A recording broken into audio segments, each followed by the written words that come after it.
Some people know their team's roster better than their own career path. They can recall a championship moment from 11 years ago in vivid detail. The score, the play, exactly where they were standing when it happened. But ask them what they want their life to look like in 5 years. And the answer gets complicated, vague, uncomfortable. That contrast is worth examining, because it isn't random. Here's what's actually happening. Real life is structurally difficult to feel good about. You can work hard for years and still fail. You can make the right decisions and still lose.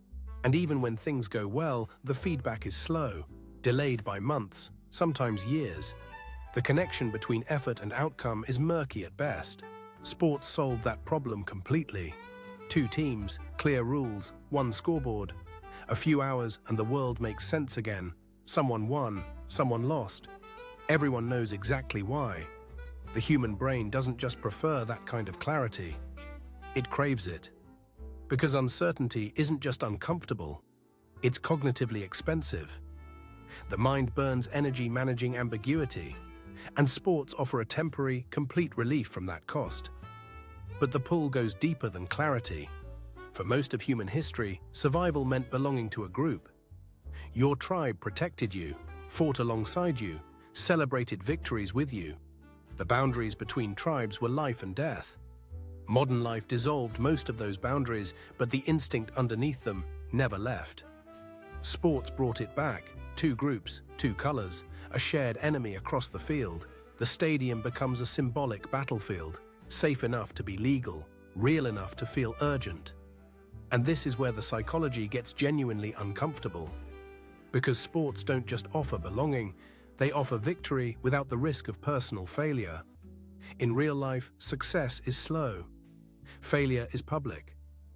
The cost of trying is real and visible, but when your team wins on Saturday, you feel the surge of pride without having risked anything to earn it. The emotions are completely real. The exposure is zero.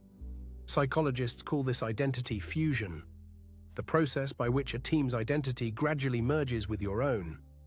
When they win, something in you wins. When they lose, something in you loses. And over time, the brain stops clearly distinguishing between the two. Studies have tracked testosterone levels in male fans after wins and losses. They rise and fall almost identically to the players themselves. The body responds as if it was there, as if it did something.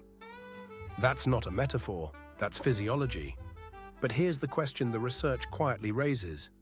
When someone's emotional life becomes organized around outcomes they have no control over, when the clearest sense of victory they experience each week comes from a scoreboard they didn't influence, what does that displace? What doesn't get the same energy, the same emotional investment, the same willingness to feel the outcome personally? Because the same mechanism that makes sports feel meaningful can make real life feel less urgent by comparison. Not because the person is lazy, not because they don't care, but because real life doesn't offer what sports offers. Real life doesn't guarantee a result by Sunday. Real life doesn't give you a clear opponent. Real life doesn't tell you unambiguously whether you won or lost. And for someone whose nervous system has learned to find resolution in a scoreboard, the open-ended ambiguity of building something real can feel almost intolerable by comparison.